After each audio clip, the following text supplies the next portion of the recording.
I think from the time I hit the floor, I knew that I would never walk again. I couldn't see my legs, couldn't feel them. I just thought that I'd actually been cut in half. It was just a terrible, terrible feeling.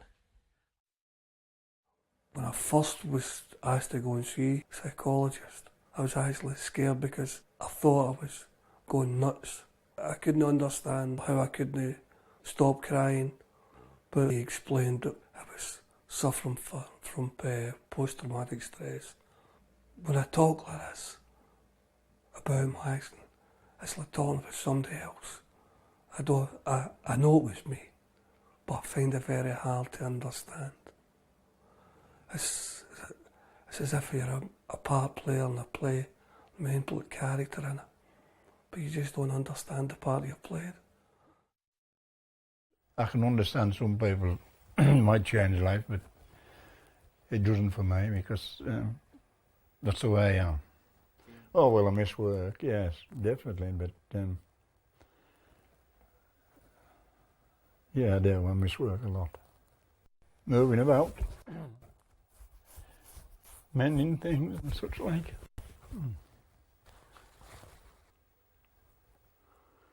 Yeah.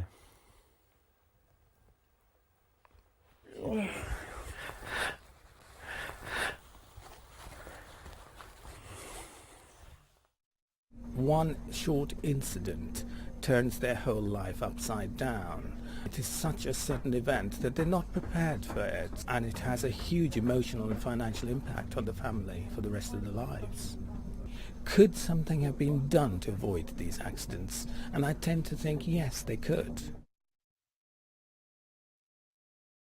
As the words come out of the person's mouth that is telling you it, you don't really believe what he's saying. And you think you're going to come out of a dream, or they're only joking, they're going to break into a smile and go, no, I'm only joking.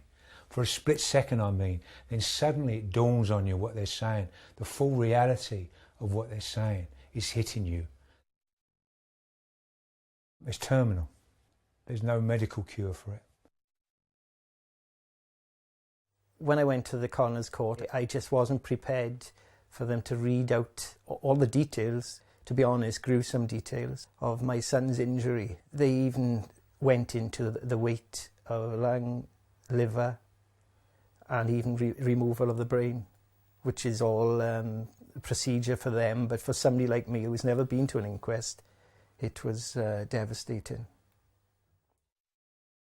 It was Friday afternoon on a large construction site.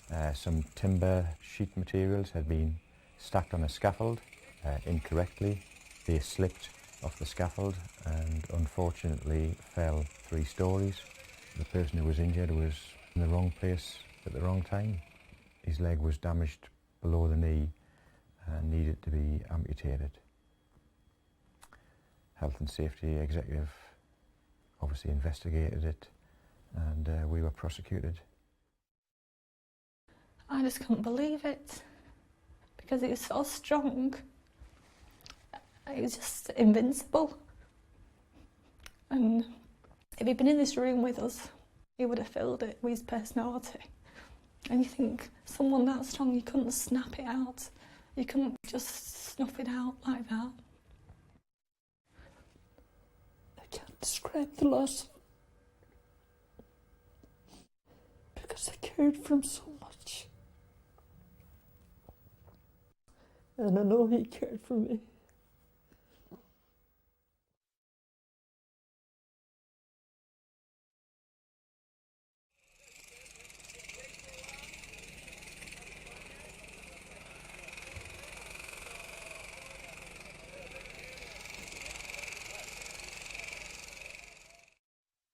I'll always remember that it was a beautiful, beautiful sunny day. My daughter had visited with the grandchildren, and I just thought I couldn't be happier. And even now I remember that feeling of total happiness until the phone call that Scott had had a fall on site. I phoned the hospital and they eventually phoned me back and told me the bad news. And it's just something you'll never forget. Your life will never ever be the same again. never be as happy as I was that Friday morning. He was a shining star. He used to make me laugh, and you just miss the joy.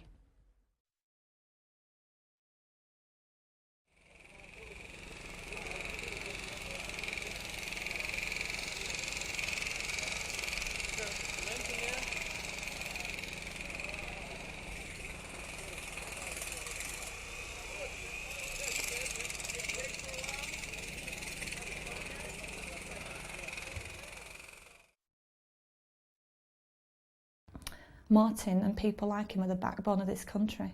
They don't take anything from anybody for nothing. They just go out and try and earn a living and look after the families the best they can. And they deserve more. It shouldn't be happening. And I wish I couldn't do it.